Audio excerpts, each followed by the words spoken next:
The square tasted of ash and sweat before he saw them. Rooster calls, a baby wailing somewhere down a side alley, and the constant clack of boots on warped boards. Normal noises for a trading town. Then a sound curdled the air, a thin animal cry that turned men's laughter into a hard, hateful note. He stopped with his hand on his saddle horn because his eyes would not let him look away. Two girls hung from a low beam across the square, ankles bound to rough rope, heads swinging like broken lanterns. Their skirts had ridden up, arms bruised and dark with rope marks, hair matted with dust and dried blood. Men clustered around like vultures, spitting, making bets on how long until one stopped moving. Someone slapped a bottle against a wooden crate and laughed. The laugh cracked like glass. He'd seen cruelty before. Every trader town kept a steady supply of vice. But something in the elder girl's wrist made his chest go cold. A thin band of ink, a thunderbird with a broken wing. It was small, tucked beneath a bracelet, but he knew that mark the way a blacksmith knows a certain hammer's blow.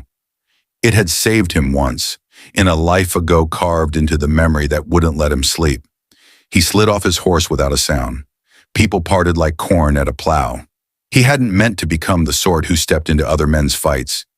He wasn't some legend, only a young ranch hand named Luke McCrae, 28, a tight-jawed man with a jaw that had never smiled and hands that smelled of tar and saddle leather. But the sight of that mark, the sudden, impossible loop of fate, it made something in him move that had been still for years. "What's this, stranger?" the auctioneer called, stepping up like a rooster. "Fresh stock. 2 Apache brats, barely worth the rope. Who'll start the bidding?" The elder girl, the one with the thunderbird, opened her eyes then, and they were coal and flame. Recognition passed across her face in a way that didn't belong to strangers. A blink, a narrowing, a flash of a memory. He saw it too, echoed in his own chest. A night of smoke, a woman hauling him from a burning shack, hands that smelled like sage and iron. He swallowed a promise he hadn't said aloud and walked forward with a coin pouch and a lean steadiness. "How much?" he said, and his voice was like a steel rasp. The auctioneer smiled his pox-marked smile. 50, then 250, then... "Take your money," Luke said. He tipped the pouch onto the board, silver spilling like scattered teeth. The crowd's laughter thinned into a hiss. Men called insults, then dared one another to move. One stepped forward, hand on his pistol. Luke kept his eyes on the girls. The younger one coughed and clung to the older's shoulder. The rope burned into their ankles. "What's this, stranger?" the auctioneer called, stepping up like a rooster. "Fresh stock, 2 Apache brats, barely worth the rope. Who'll start the bidding?" The elder girl, the one with the thunderbird, opened her eyes then, and they were coal and flame. Recognition passed across her face in a way that didn't belong to strangers. A blink, a narrowing, a flash of a memory. He saw it too, echoed in his own chest. A night of smoke. A woman hauling him from a burning shack. Hands that smelled like sage and iron. He swallowed a promise he hadn't said aloud and walked forward with a coin pouch and a lean steadiness. "How much?" he said, and his voice was like a steel rasp. The auctioneer smiled his pox-marked smile. 50, then 250, then. "Take your money," Luke said. He tipped the pouch onto the board, silver spilling like scattered teeth. The crowd's laughter thinned into a hiss. Men called insults, then dared one another to move. One stepped forward, hand on his pistol. Luke kept his eyes on the girls. The younger one coughed and clung to the older's shoulder. The rope burned into their ankles. "Enough," Luke said. He didn't pull a gun, he didn't need to. He simply stood there with the weight of a man who'd chosen the only possible wrong and decided to make it right. The auctioneer muttered, spat, and waved the henchmen off, disgust visible on his face as if they had ruined a good entertainment. The ropes were cut. The girls hit the dirt and lay there, breathing like birds that had almost stopped. There was no thanks. Why would there be? They had been taught not to expect a savior. He hauled them up like luggage, put the elder across his saddle, and guided the younger beside him. People called after him, "You'll lose your hide for that, boy."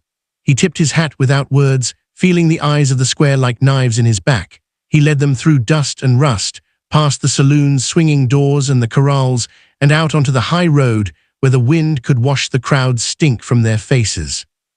Night dropped like a curtain. He made camp on a rise that watched the valley like a sentinel. He built a small fire and kept it low. The elder girl, she did not speak English well, only the clipped syllables of Apache tongue and shorthand words, but she laid her hand across his forearm, fingers cold, then pointed to a notch in his collarbone where the scar of a former bullet lived. He remembered then the woman who had branded him with that same Thunderbird in a frantic, desperate press, her breath hot with smoke, her fingers steady as she drew the pattern into his skin so he would not die. He had not known why she'd done it. Tonight he knew the why was not the point. The mark was a debt. "What's your name?" he asked in English, slow and low. "Sahali," she said. Her voice was thin but iron. The younger stirred and whispered something, a child's name or a plea, then curled in on herself like a thing wounded. The night smelled of sage and leather and the faint, wild scent of desert hyacinth. He boiled water on a scrap of metal and tore the hard bread into pieces, passing them with care. He moved with the familiarity of a man who tended more bruises than anyone, kept record of rinsed wounds, wrapped bandages low and tight. The younger girl's hands shook when he tried to set bandages. He didn't flinch. He only held a mirror of silent steadiness. They didn't sleep. The stars burned cold and precise. They whispered in their own language, punctuated by the girl's low sobs. He sat outside the little shelter he had fashioned and listened. Bits came through when their voices loosened into the night. Children taken, raiders from the south, a border where law was rumor. "Find children," he heard syllables of the phrase fit into his ribs like a boot's spurs into flesh. Morning came with a dry glare and too little mercy. Sahali stood in front of him like a spear. Her jaw was set. "We go," she said, English sharpened by hunger. "We find them."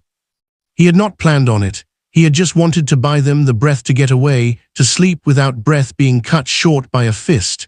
But now the debt the mark promised felt like a demand. He had carried that debt like a stone in his pocket for a decade, and it had worn him flat. "I go," he said. "Where?" Sahali pointed south, toward the broken line of buttes and into territory that ate men for sport. Her little finger sliced the air. The map was in her head, in the way her eyes narrowed. "3 sons," she said, words spilled out like gravel. "Taken 3 sons." He saddled hard, took only what they needed, and they rode into a country that didn't bother with shifts between noon and night. The desert was a furnace and a liar. It made distance feel short when you were dying and stretched miles when you were fleeing. Tracking was work for the patient. Sahali walked the first hours, hand pressed to the ground like a fortune teller reading a future. The younger, Lyria, handled the bow with a steadier hand than the men back in town had shown him with a pistol. They found a camp where a camp had been. Ash, a child's bead, a scrap of cloth with the particular weave his saddle maker's wife used to buy at market. It was nothing and everything. On the second day, a scream ran at them like a live wire. They hit a band of 3 bounty hunters sunning themselves, laughing over a flask. They sprang to kill with the casual cruelty of men who'd spent winters too cold and summers too hot. Sahali moved like a storm, not graceful but efficient, hands stained with work, and a kind of calm violence that is learned in places where mercy is expensive. Lyria let a long arrow sing through a throat. The other 2 tried to flee. Luke shot one down for good measure, his hand steady despite the heat. He had been a ranch hand. He could shoot. He had also been a boy who had survived because someone else had chosen him instead of death. Maybe that was why he came when the mark had called. At night they camped at a dry arroyo. Sahali took a spool of thread and stitched a part of his coat that had been shredded by a briar, as if mending him back into being. The younger girl cleaned his wound with a practiced mechanical gentleness that suggested she had seen blood before and not been undone. They whispered about the children, 15 stolen across 3 nights, men who sold them to a fort near the old mission, an iron gate, a fenced yard like a compound for lost souls. He had watched enough fights to know they couldn't rush a fortified place. He had seen too many friends thrown into a line and cut down for foolish valor. But there is a moment a man reaches where not acting makes guilt take a different shape. It becomes a stone that sinks your heart and breaks the back of whatever life you have left. He mailed his fate to that moment and rode the rest of the way. The fort, a ramshackle cluster of an old Spanish mission and a makeshift stockade, crouched in the basin like an animal waiting to be fed. They counted 12 by the gate, muskets slung and a pair of men on the towers. The children's sobs wedged into Luke's throat like splinters. He made a plan that was honest and ugly: burn a diversion, climb the wall in 2 parts, one team from the rear, 2 women slip through the corral, and he would make himself the center of the storm. "If I die," he said, swallowing hard, "get the kids, don't wait on me." Sahali looked at him like she was weighing lead. Then she put a hand on his arm, firm as cement. "No," she said, "we fight together." It wasn't a romance or a pleading, it was a decision carved into the day's bones. She braided her hair tight and tightened the strap on her knife. They moved at dusk when shadows were soft and the guards were less sharp. Luke rode the visible line, riding in as if he were the fool of the town, banging on the gate and yelling an old soldier's taunt. The effect was immediate. Men poured out, cursing and flinging themselves toward the open challenge. At the north wall, the women had already cut a rope and slipped several ladders. Lyria and the others moved like smoke, cutting the wire that kept the corral men in place. Chaos bloomed. Luke fired like a man trying to drain a well dry. He rolled through a cloud of dust and iron. An explosion heaped from the supply cart, set by clever work earlier, sent splinters, straw, and the shocked cries of men into the night. In the scramble, Sahali and her sisters swooped through the rear gate and found the children pressed in a dark building, faces thin but alive. They burst the door and the children's small hands reached and clung. Chaos became rescue. A man swung at Luke from a tower, and a bullet found him in the shoulder. He fell against a barrel, fist white on the wood. Sahali was there without so much as a sound. She pressed fingers to the wound, murmuring a name he didn't know.